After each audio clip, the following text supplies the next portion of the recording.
Okay, so Okay. this is our cryophorus system. It's a sealed system.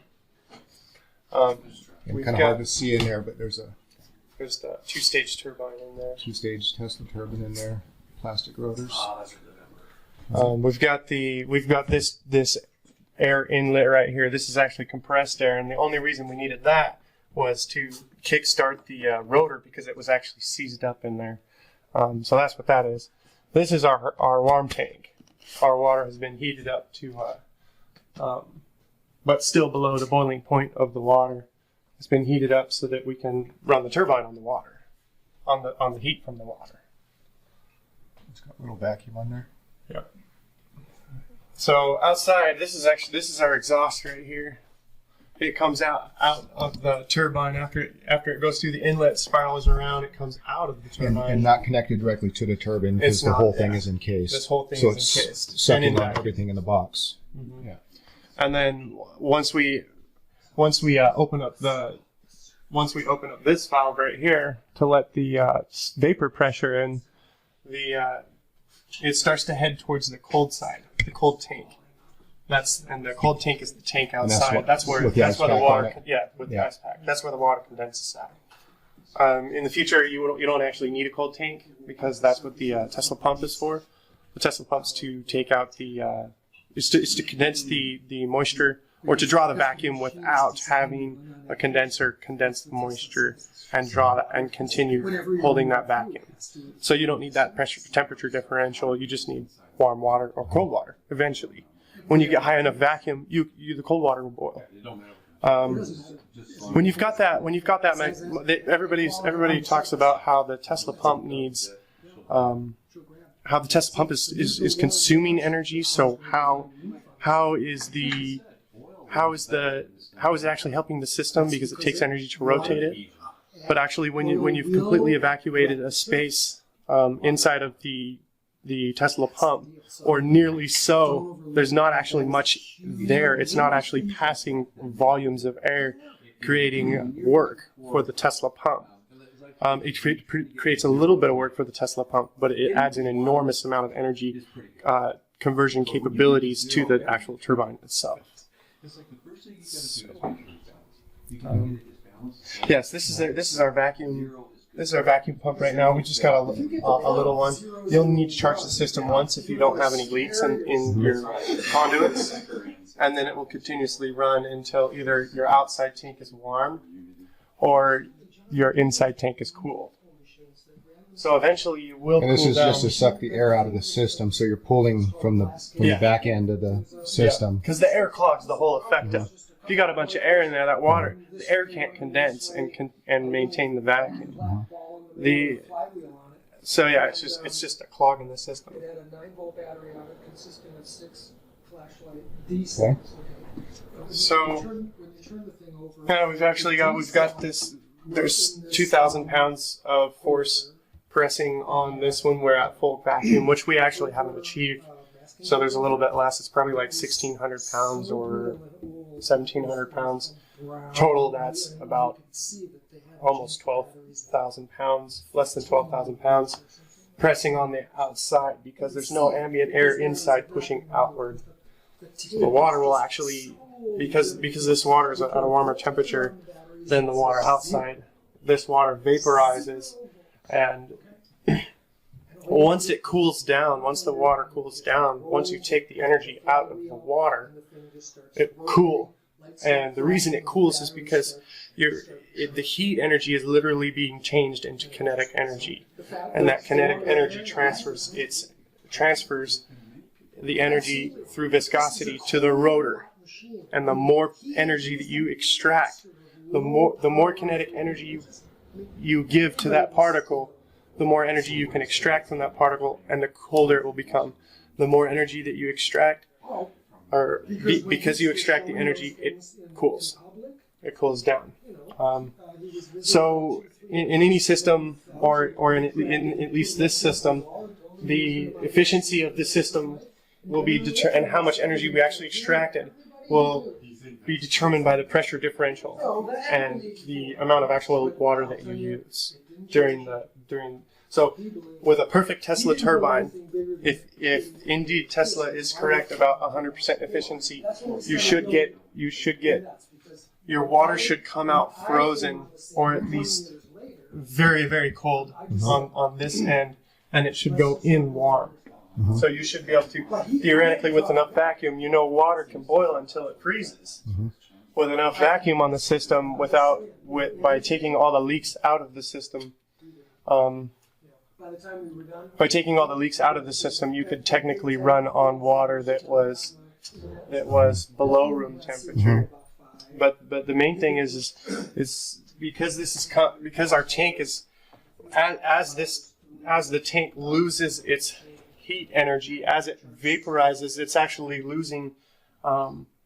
It's dropping in temperature. It's dropping in temperature because that heat is being turned into kinetic energy and it's drawing that temperature away. So if you have a heat exchanger or if you have a radiator connected to your water tank and you circulate that water through the radiator, ambient air will actually continuously warm up the water and keep it from freezing. And that's where it's possible to get basically an infinite amount of heat energy, or to use an infinite amount of heat energy from ambient air in the system, because the water will vaporize and it will condense. Once you've taken all the energy out, it comes out cold, and because when it's cold, it condenses and no longer takes up all that space. It always stays empty. There's no pressure buildup in your cold side ever, unless your cold side heats up as well. But if you're taking 100% of your energy out of your cold side, out of your vapor, your warm vapor, then your cold side will never warm up because there's no heat left to make it warm. So it'll never vaporize in your cold side. So of course. So you could have like a solar hot water tank with the you just have a big old solar tank up on your roof, and surprisingly, you'd always have heat there. Yep, and average heat panels work at 90 up to 90% efficient. Well, So the evacuated tube ones are up to like 98, 99%. Holy cow! Yeah. So technically, you can harvest 100% of the energy from, so like 1 square foot. What is it normally? It's basically 5 times the amount of solar density collection. You can collect 5 times more on average, because our best solar panels that we use today are like 20% efficient. Then you have to store it in the battery. The battery's not 100% efficient, so you actually end up losing more. And then of course your batteries will degrade after time. Actually, they degrade pretty quick. The ones that don't degrade quite as fast cost an enormous amount of money, and then once they finally do degrade, you're left with a big paperweight. Whereas with the water system, you would never end up with a big investment going down the toilet. And of course, the water storage is a lot cheaper for that reason, and because so you'll never run out, or you don't have to replace it every, say, 4 or 5, 6 years. You don't have to keep replacing that giant expense, but you can still store an enormous, many times more energy, because water is basically free. All you need is a container to put it in. So yeah, that's bare minimum capabilities of the system. Is the solar, which is just amazing. So the pressure air got it unseized and got it spinning? It did. It's looking a lot better now.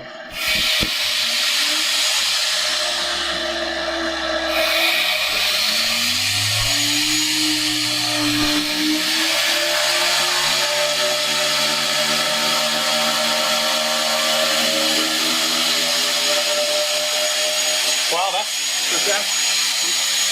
making a whistle because of the oscillations in the air pressure, right? A Tesla valve would actually stop that whistle. Turn it in the right airflow. That's just air.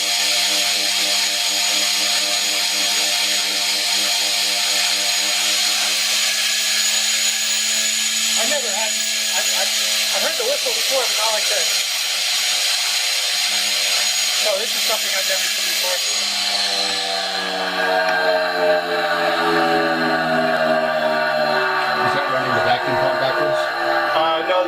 shaft's actually not connected right now. Oh, there's just one at the end. Yeah.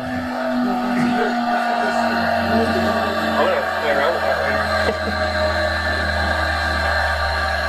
I'm gonna test it out still. What kind of bearings are in here right now? There's ceramic bearings, but they do have a steel. I think it's a low-grade stainless steel.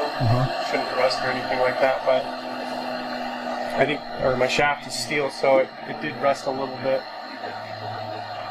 Might be getting rust on the bearing, but see how this is slowing down? This wouldn't slow down if this was under vacuum. This would literally go and go and go and go and go and go. It's just full of atmospheric pressure. Atmospheric pressure is just has a lot of friction. So the vacuum pump will suck all the air out, and then it should start by the pressure. It should start by the water expansion. Yep. By the water expansion below water's boiling point. And so we got to change the presentation name from the vacuum Tesla turbine to the Tesla steam engine. The Tesla steam engine, the atmospheric steam engine. That's really what it is. Yeah. Yeah. Yeah. Well, utilizing water's phase change. But there's a lot more. We got 6 months. I'm gonna take that 6 months to prepare for getting the presentation down just right, getting the information out. Of course, we'll have drawings, we'll have diagrams, we'll have full presentation, and we're gonna do a lot of work before the conference. We would like to build a metal turbine before the conference. We could use some help getting those resources to build it. If we can get this rotor balance, which is why we're working on the balancing patent, we don't want to have to send the rotor. We don't want to have to send the rotor out and have them balance it, and then have them send it back, and then maybe it's not balanced well enough. It's just a good thing when you're doing research too, to be able to do something your own. And of course, we're not going to get $60,000 for a professional balancing machine, and Tesla's balancing apparatus works flawlessly. You just have to understand it, and we're starting to understand more and more about it right now. We're getting better with it. We've made some new discoveries. We'll actually have an update on that soon. That's actually right here.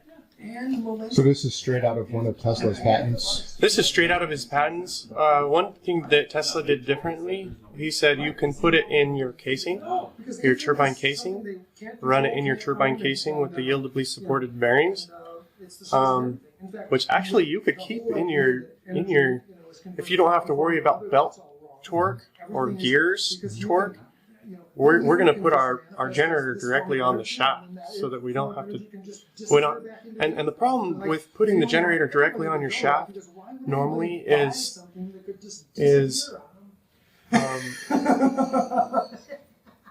it moves at such an enormous velocity. The rotor, the generators aren't really designed to move that fast. Their efficiency goes down because the magnetic field inside of the iron cores that usually transfer the energy. Once it has to flip, because it's flipping magnetic field as it's running to and from the pickup coil, that iron core has to flip magnetic fields really fast. The faster it has to flip it, the more eddy currents you get in your iron and the better materials you. It just makes it all more complicated. We're actually using the Newman motor concept. I gotta actually see if I can grab my rotor. These magnets right here. But of course, those limitations for typical induction type generators, and there's Faraday homopolar generator and electrostatic rotary capacitor. Oh, that's a little bit later down the road, but eventually we're most likely not going to need a generator. We're just starting with what we know. If we can draw with electrostatic, which is what I really want to start experimenting with here. We need to get past we need to get past this part first, though. So short term, this is going to be the generator. This is going to be the generator short term, yeah. Rotating magnet. And the interesting thing is these when you wrap two coils, this is diametrically magnetized. So one side over here is north, one side over here is south. I got to put this other magnet down real quick. So yeah, one side's north, one side's south. So if you wrap a coil around like this, one on each side of the shaft, and you rotate this, you can rotate it as fast as you want without any eddy current buildup. In fact, your frequency goes up as well, and a lot of the cooler experiments that you can do with generators and stuff, like say Tesla's hairpin circuit, run on higher frequencies. So it's just all around going to be no limit to the RPM, as long as it's balanced to that speed. The more speed you get, the faster your turbine goes, the more energy that you can extract and the less torque you need. That's the biggest misconception about torque. This is the biggest problem with the Tesla turbine is that people have is converting that high speed efficiently to get their torque to run their low speed generators. If they just started with a high speed generator to begin with, then they wouldn't need to convert it with belts or pulleys. Belts and pulleys at high speeds, they don't work. They don't like to work. They just build up a bunch of heat. I mean, I've done so many experiments in the past trying it that way, and that's how I realized, okay. And then of course I saw some older pictures and stuff of Tesla's apparatus, Tesla's turbines, and how he hooked up his generators, because Tesla did hook up his turbines to generators, and he always put it on the same shaft directly. So to build a generator like Tesla did, I'm not quite experienced enough to do that. I'd be fighting the eddy currents and stuff, so I just found the quickest and easiest solution. Tesla didn't have neodymium magnets, and that makes it so that we can just have two simple coils around here. It's like an axial flux generator, but without 20 coils or 10 coils and 10 magnets. It's just this high power concentrated into a small spot. The faster it goes, the more energy you can produce. And of course, in the vacuum, there's no friction, so your RPMs, you're not limited to the air friction when you're in the vacuum. So the speeds are enormous. This thing, when we shut this thing off, it'll run for 20 minutes, like I was saying in the past, just on centrifugal force, because there's no friction. You just take that friction loss that you normally get, and it's no longer a problem. So yeah, simple generator, directly attached to the rotor, perfectly balanced in the vacuum, running in the cryopress, and you should be able to extract 100% of your heat energy out of your water. Water can store an enormous amount of energy. Even mercury can't store, because it's mass. Even mercury can't store as much energy as water can store per weight. Water can store a lot more energy than mercury, or per volume. I think it's per volume. Would have to double check on that. But yeah, cheap batteries, best solar system on the planet. Just build heat panels. If you build them yourself too, they're extremely cheap. And even if you were only 90% because you built it yourself, you can take up so much more area and you're getting 5 times the solar energy per area. So you could just basically look at any one of your solar panels or anyone's solar panel out there and just say, okay, what if that was 5 times bigger? What if each one of those panels was 5 times larger? And what if it was cheap to build?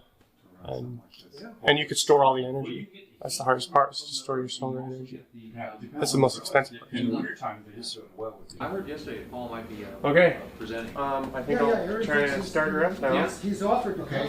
Yeah, I hope he does. I'm gonna actually. I do need to vacuum it out. May as well. Okay, so you're gonna vacuum the air out first. We're still getting. I believe we're still getting air out of this tank too, and out of the water itself.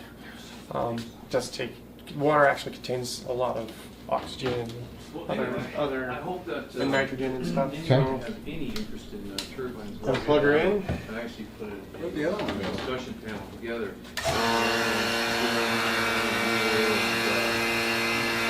Okay. We just heard that creep. I added these since last time because I took it all apart and I was like, it was blowing in, and that's I think part of the reason it caused the leak. So I glued these on there with the acrylic weld. Acrylic weld is basically as strong as the acrylic because it doesn't glue it. It dissolves it, and then the solvent evaporates and absorbs into the leg stand evenly, and then you've got a strong bond. Well, you just get one.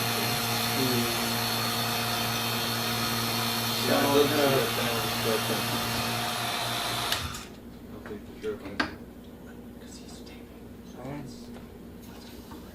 Oh, we almost started it.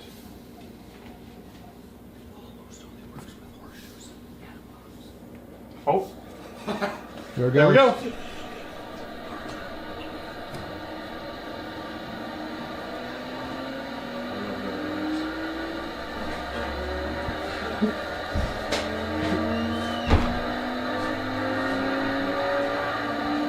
And theoretically, the RPM will just keep going up and up and up and up because there's no restriction in velocity. So your volts will go up and up and up, and your capacity, the amount of energy you can draw, will go up and up and up.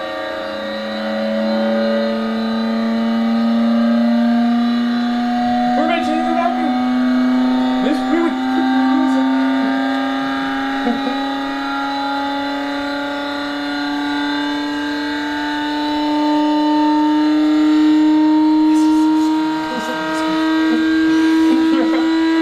I think I gotta. It's a Lexan box, so it's pretty durable. Yeah, we're not worried, but we're gonna throttle it back. Yeah.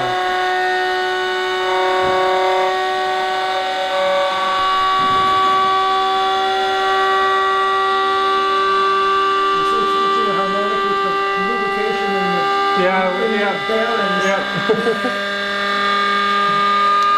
And this wasn't balanced with Tesla's patent. If we could perfect Tesla's balancing patent, we shouldn't be able to hear anything. But there's no vacuum. There's not a lot. Yeah, so it's very high frequency. Yeah.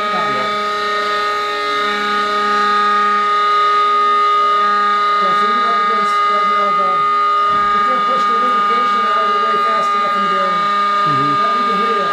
That's the main driver. Yeah.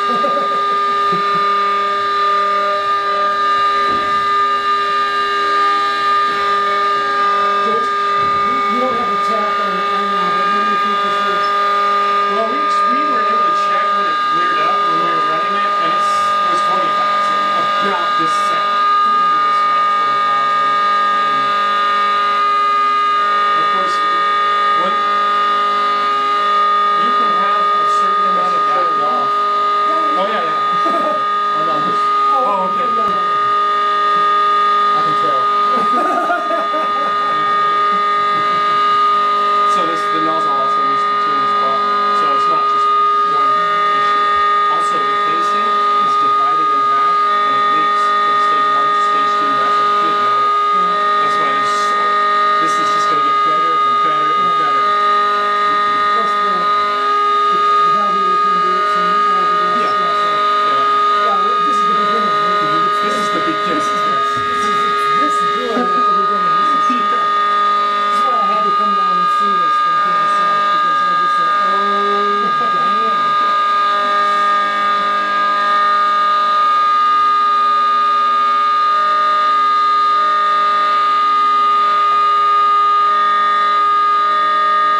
Aaron, you want me to hold up the flurry and show the flare so you can film that?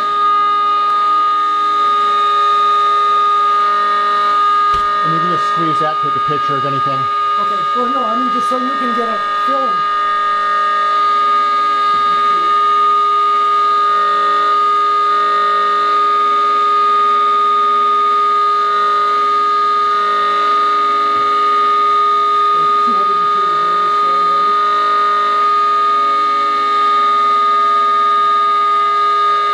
And the vacuums are staying the same. We got rid of our leaks, so they should run for a really long time. Yeah. Oh yeah, look, our pressure is negative 14 inches of mercury. Yeah. So the machine's running on the differential between this vacuum and that vacuum. It's a real shame. Yeah, And the system is maintaining the vacuum while it runs. exactly, while it runs. It's a fluid Like a T-bore running between the negatives, Right. right? Yeah. 15.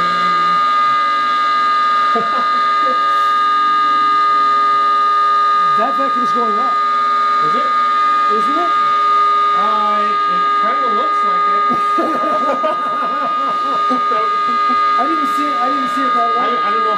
sure, but yeah. So this is 26 inches of mercury at 29, closer to what Tesla's pump achieves, and at high volumes, you'll need a condenser, and because it's in such a high vacuum when that pumps.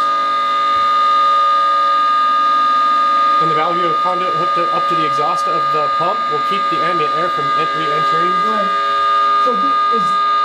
So this is negative. This is 30 inches of mercury. Right. This is vacuum. Once it gets to zero, But see, it's past 14 now. It's slowed down to what, 16? is it? Oh, is it going up? Oh yeah, it's going up. No, it's going. Oh, okay, it's going down. This is higher vacuum. Yeah, it's higher vacuum. Yeah. I wonder if that perlite made a difference. It doesn't seem like the perlite made a difference. Well, not that we can see right now. Not that we can see right now. Yeah.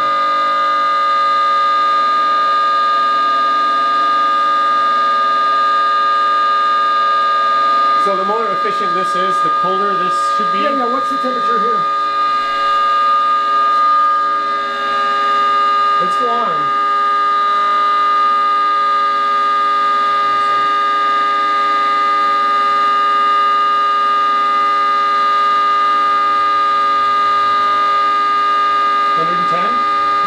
And the input should be around 170. You started Well, that says 202 or so. Yeah. Oh, 202. Okay. So, even if it's off, I think we're comparing apples and apples with just reading both sides. So also, Tesla said you should run your load at half the velocity of your incoming particles. Yeah. And that extracts the maximum amount of energy. And the more energy you extract, the colder your exhaust is. So at 100% efficient, this should be freezing temperatures. This should be so cold freezing temperatures. Right. At 100% efficiency.